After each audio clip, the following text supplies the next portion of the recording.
Hey, glad for this opportunity to maybe answer another question that you sent in response to the How to Draw Realistic Hand survey. I really appreciate your questions. All of the 5-Pencil Method team does, because it just helps us so much find out where your needs are. And again, this is part 2. We answered one the other day, and I think we'll probably try to take care of another question coming up not too far from now. And so I'll let Jeremy go ahead and let us know what that question is. Thank you, Darrell, and thank you all for being here for part 2 of our 3-part series on drawing realistic hands. We're going to get to Darrell's techniques for creating realistic contour and dimension in your hand drawings in just a minute. But first, let's do a real quick recap of what we learned in the last video. So if you didn't see the last video, I hope you'll go back and watch it. We'll put a link below this video for you. But in the first video, we talked about how to draw hands in proper proportion. That was an issue that a lot of people had trouble with. Their hands were getting too big, too small, the wrong shape, the wrong size. So Darrell shared a few tips for that. And he also talked about some secrets for seeing shapes in your drawings, not just looking at it as a whole hand or a whole portrait, but looking at it as a series of shapes that you can kind of put together. And he also talked about some of the key things to look for when drawing hands, like the changes in the shapes from perspective, the things that happen when you start seeing it from a different angle, or when it like the example he used was a hand wrapping around the face, and how you're not going to see the entire fingernail right up on the front of the finger. So just things like that. But again, if you didn't get a chance to watch it, we recommend you go back and check that out. Now, we received a response in our survey, Darrell, that I think really sums up what this video, the topic of this video, is all about. We had someone say, "My biggest frustration is making the hands and fingers look round enough, 3-dimensional. No matter what, they seem to look a little flat, like they're wooden or an afterthought, and not an important part of the drawing." So, Darrell, I guess what their question is, or what their frustration is they want to know how can we create that third dimension? How can we make the hand seem like it's about ready to pop off of the page? Can you tell us a little bit about that? Well, my mind starts looking at a number of things that I think are really important. They're always important in any drawing you're going to do, but in particular hands. And I think it's really good to learn to watch for what side of a line. Now we're going to have a line to draw our fingers, or palms of hands, or whatever the details might be. And there is going to be the opportunity then to decide which side of the line is going to be shaded. In almost every instance, that's going to be the case. Just even though we'll go on to the lights and darks, let me go ahead and just show you a few things that I think are really important to watch for.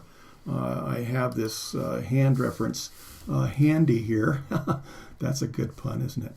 I didn't expect that, but anyway. If you watch closely, you'll see that there are layers.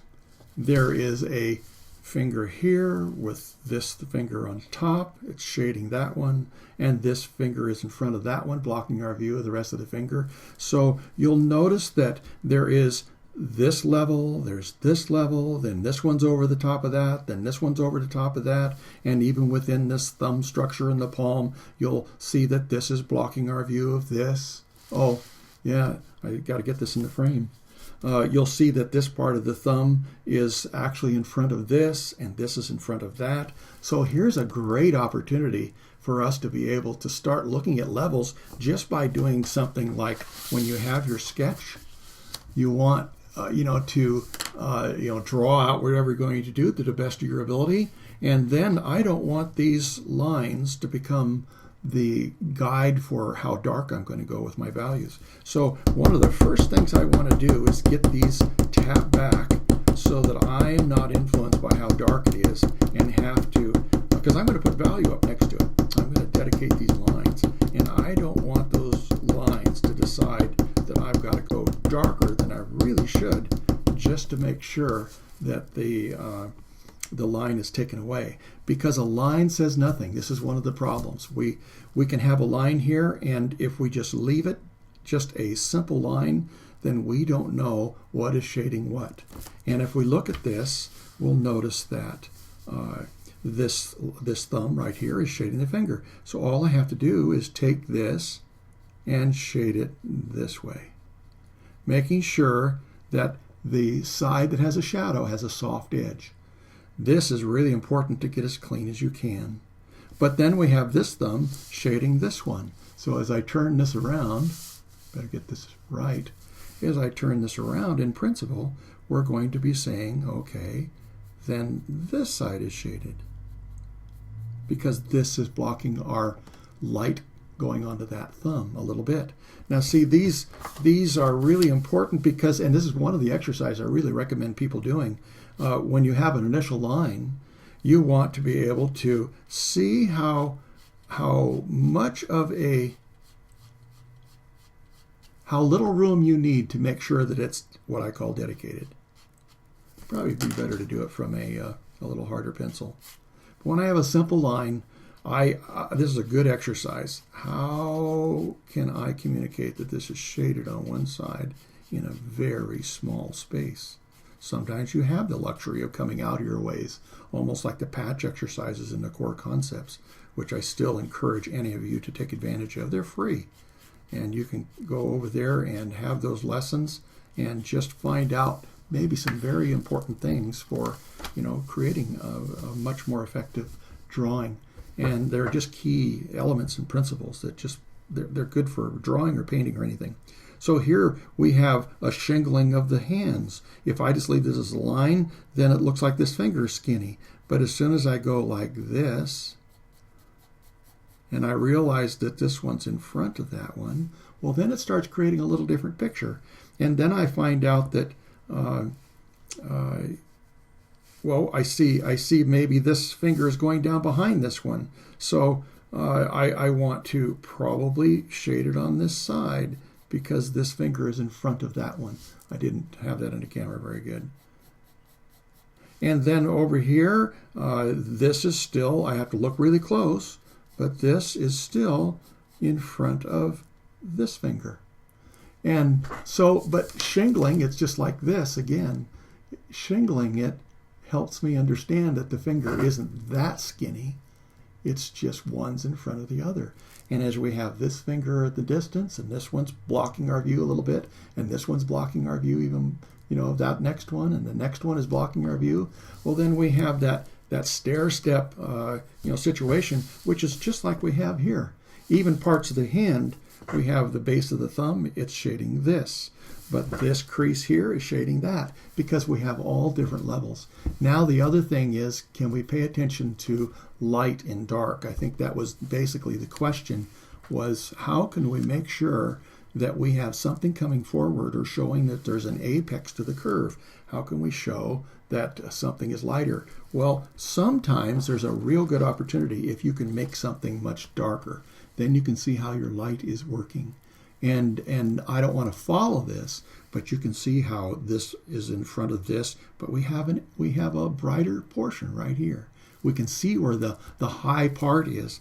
There's maybe a little lighter here. It probably has a little bit of a shading going this way. It gets lighter and lighter and lighter. It's a little darker here, and we come this way, and it gets lighter, lighter, lighter. So the patch exercises, again, and the core exercises that we have, really help. You can see that even though this finger is shading this one, we still have to come up round. So it's a little darker on each side, and it's probably going to be a little overall, a little bit lighter in the middle. But this also helps us to understand what is catching the light here, what is really forward enough that it's going to actually catch the light that is coming probably about like so. And so we find out all these things are actually shading the parts that are farther back. So you think about it as pulling something forward and pushing something back, both by the line and dedicating the line and the shading we have, and also maybe the value, because we have a palm here that is quite a bit darker, and we want to be able to convey that. And yet within this palm we have higher places that catch a little bit of light because it's contoured. And so we don't want this to be as bright as that. And that is one of the things that it seems so easy to do. We see a highlight and we make this one just as bright as maybe this one, even though this is a curved finger. This is a curved part of the palm.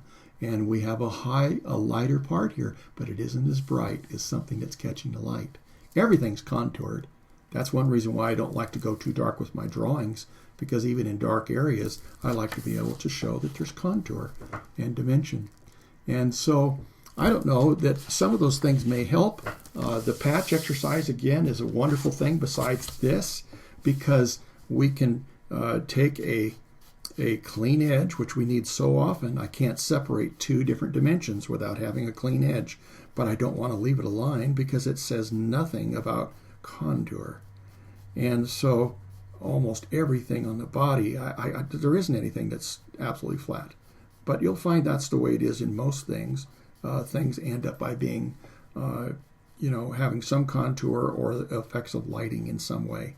And so this patch exercise is wonderful because it helps you start thinking about not just having a line here that is non-dimensional. I could have this be darker and come out this way because there's something coming out from underneath of it. But you can see how that changes the effects completely now. This could have been that one finger in front of the other finger that's behind it. But the patch exercise is a wonderful exercise to just start thinking about, wow, how does light work? And can I really utilize this in the right place and show those rounded fingers? Because I need to have something. It may not be that dark. It may have to be something very, very subtle. And I suggest that as an exercise too. Can you do something very light and still show a range of value and show something getting lighter and lighter and lighter? Now this is probably a little darker pencil than what I might have used, but it's hard to see it on the camera. But those two opportunities to start showing the contour, instead of having flat surfaces. There's a rule that I talk about often. With light or value, if everything is the same value, it is flat. So that's why I love to watch for the lighter areas within an area, because I want this to be contoured and round. I want to be able to show it's a little darker on this side, but not much. Otherwise, it would start competing with all these other darks that we have. Not much, because it would start blending in with the dark past the hand. So I really want to be able to understand how to utilize a wide range of values, manage them well, and then allow that to show the ultimate in contour. And boy, again, I say this all the time, there's nothing like, almost feeling like you can pick one of these fingers and just touch it, because it's formed just right. I think I have my, here's the drawing. We can do an awful lot with a flat surface if we learn how to manage our contours and our lighting effects. We can suggest that this thing is an object that is just as three-dimensional as anything else, and it's done on a flat surface.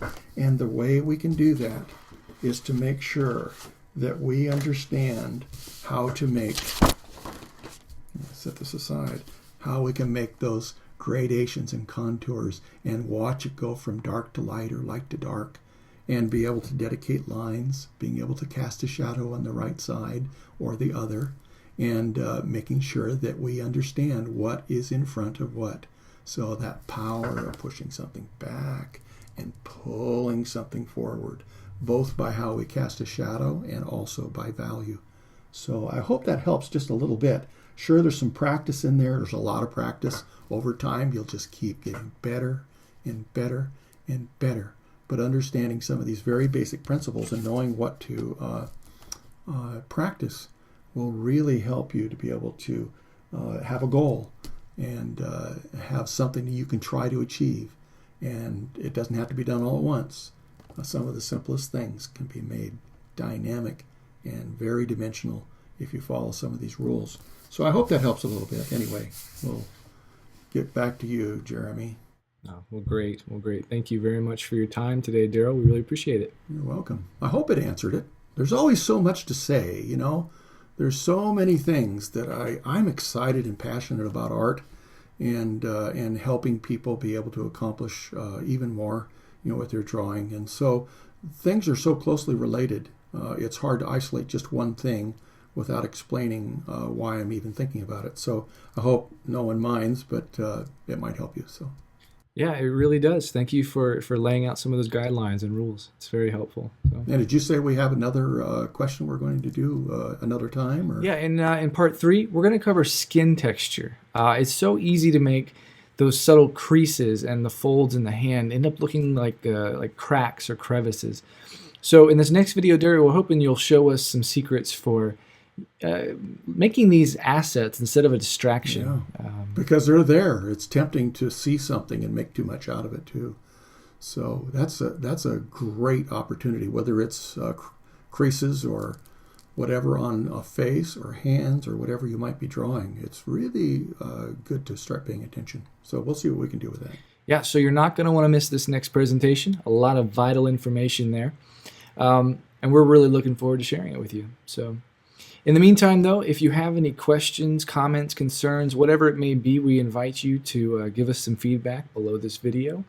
We will certainly try to get back to your questions individually and as quick as we can. So thanks so much for your time. We will be seeing you soon with our 3rd and final video. Take care. Always enjoy the questions. Thanks for participating.